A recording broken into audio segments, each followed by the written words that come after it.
लोग कहते हैं कहना है कि हम गलत सरकार चुन रहे हैं। नहीं, मेरे को लगता है कि जो चुनाव प्रणाली है वो चुनाव प्रणाली लोकतंत्र नहीं आने देना चाहती।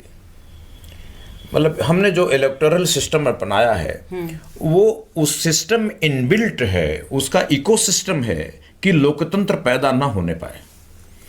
इसलिए हमें इलेक्टोरल सिस्टम पर भी बात करनी पड़ेगी। हमें अल्टरनेट इलेक्टोरल सिस्टम चाहिए जिससे वास्तव में लोगों की इच्छाएं, उनकी अपेक्षाएं, उनके विल जिसे कहते हैं जनरल विल, वो रिफ्लेक्ट करे राज्य के फैसलों में, जो आज नहीं कर रही है।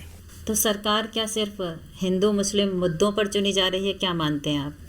देखिए, सरकार हिंदू मुस्लिम मुद्दे पर चुनी जा रही हो या अपर कास्ट ओबीसी पर चुनी जा रही हो जी हाँ। या किसी रीजनल ग्राउंड पर चुनी जा रही हो या लैंग्वेज के सवाल पर चुनी जा रही हो, ये तमाम तरह की बातें जो आज चुनाव के मूल आधार होते हैं।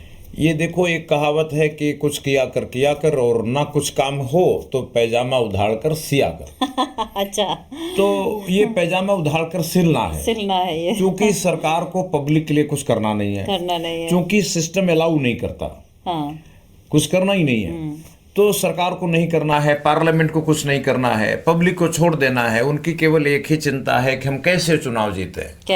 तो चुनाव जीतने के लिए सबसे बढ़िया तरीका ये होता है कि लोगों की तकलीफें दूर करने के बजाय वो कोई कॉमन इशू जो हो लोगों के दिमाग में, उसमें उलझाए रहें, उसको भड़का देना और भड़का करके वो बल्क में वोट खींच लेना और चुनाव जीत लेना।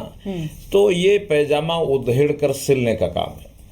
तो चूंकि जो सरकारें हैं, जो पॉलिटिकल पार्टियां हैं, वो लोगों की ज़रूरतों से डीलिंग हो गई हैं और उनकी ज़रूरतों की तरफ वो आंख उठा के देखना भी नहीं चाहते। इसलिए उनको ये कह दिए हैं कि देखो, आप अपने घर में जैसे हो मरते रहो, बस इतना ज़रूर करो कि अपनी जाति, अपने धर्म का आदमी को चुनाव में वोट दे के उसको एमपी एमएलए बना दो और एमपी एमएलए, मुख्यमंत्री, प्रधानमंत्री बन के वो काजू किशमिश बादाम खाएगा और डकार लेने के लिए तुम मुंह खोलना क्योंकि तुमने वोट दिया है।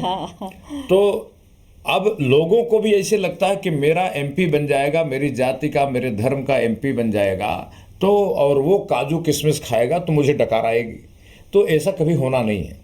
तो लोगों को ही नहीं मालूम कि किस मुद्दे पर वोट देना है, लोगों को ही नहीं मालूम कि मुद्दा ही क्या है, लोगों को यही नहीं मालूम कि हमें मांगना क्या चाहिए, लोगों को ये नहीं मालूम कि जनप्रतिनिधि यानी नेताओं और पब्लिक का रिश्ता क्या है, उन्हें यही नहीं मालूम कि हम वोट देने क्यों जाते हैं, उनको यही नहीं मालूम कि लोकतंत्र क्या है, उनको यही नहीं मालूम कि प्रजातंत्र का में वोटर की हैसियत क्या होती है, ये कुछ भी नहीं मालूम। वो तो एक रस्म है वोट देने का, वो रस्म निभाने चले जाते हैं। जैसे लोग तीज त्योहार, ईद मनाते हैं, होली मनाते हैं, वैसे उनके लिए एक त्योहार है, वो त्योहार मनाते हैं, वो मना के आ जाते हैं। इसलिए मैं कहता हूं कि आंखें खुली हैं लेकिन आंखों में कुछ दिख नहीं रहा। पुनर्जागरण की जरूरत है। लेकिन विश्वात्मा जी, इतना बड़ा देश है, आप 4, 6, 8, 10 लोगों की टीम बना लीजिए, कि 20 लोगों की टीम बना लीजिए, कैसे लोगों तक पहुंचेंगे और कैसे समझाएंगे कि ये जो वोट वाला फेस्टिवल है इसको फेस्टिवल मानना छोड़ दें? देखिए, ऐसे तो हमने बहुत सारी पुस्तकें लिखी यही समझने के लिए कि लोगों की आंखें खुल जाएं और खुली आंखों से कुछ दिखना शुरू हो जाए। लोगों को जब तक मेरी पुस्तकें पूरी हुई तब तक यूट्यूब आ गया, तो लोगों ने कहा कि नहीं, किताब नहीं पढ़ेंगे, यूट्यूब में सुनेंगे। फिर हमने लाइव ट्रेनिंग देने को शुरू किया लोगों को। लगभग हमने 1 लाख लोगों को ट्रेंड किया और लंबे समय तो 2-2, 4-4 दिन अपने पास रख करके ऐसा। अच्छा। अब वो 1 लाख लोग भी तैयार हुए और उसकी लाइव रिकॉर्डिंग हुई। अब हमारे यूट्यूब चैनल पर आप विश्वात्मा भरत गांधी सर्च करोगे, बहुत सारे वीडियो आएंगे, लगभग हर विषय पर आएंगे। फिर क्या हो गया मामला कि सब नहीं, वही वीडियो देखे जाएंगे, वही चैनल देखे जाएंगे जिनके सब्सक्रिप्शन कम से कम 10 लाख 20 लाख से ऊपर हो। एक सर्टिफिकेशन हो गया कि जिसके सब्सक्रिप्शन 10-20 लाख से ऊपर होंगे उसी में कंटेंट होगा और जिनके कम सब्सक्रिप्शन हो उसमें कंटेंट नहीं होगा। हमने कहा कि भाई सब्सक्रिप्शन कैसे बढ़ेगा? तब पता चला पैसा देना पड़ेगा। तो अभी पैसा देना पड़ेगा, तो हमने कहा भाई अपने अब पैसा कैसे दे। एक रिफॉर्म करने वाला आदमी जो सुधार की बातें करने वाला है, जिसने पूरी ज़िंदगी दे दिया हो रिफॉर्म के लिए, उसने पैसा ही ना कमाया हो, अब पैसा कहाँ से लाएं। फिर हम लोगों ने सोचा कि चलो फेसबुक वालों से बात करते हैं, उनको एक विज्ञापन दे देते हैं, एक वीडियो हमने उनको दे दिया। फेसबुक वालों ने रिजेक्ट कर दिया, उन्होंने कहा इसमें पॉलिटिकल कंटेंट है, हाँ। तो इसलिए हम आपको बूस्ट अलाउ नहीं करेंगे और हम आपको पब्लिक तक नहीं पहुंचाएंगे। हाँ, उन्होंने रोक दिया। अब ऑप्शन क्या था?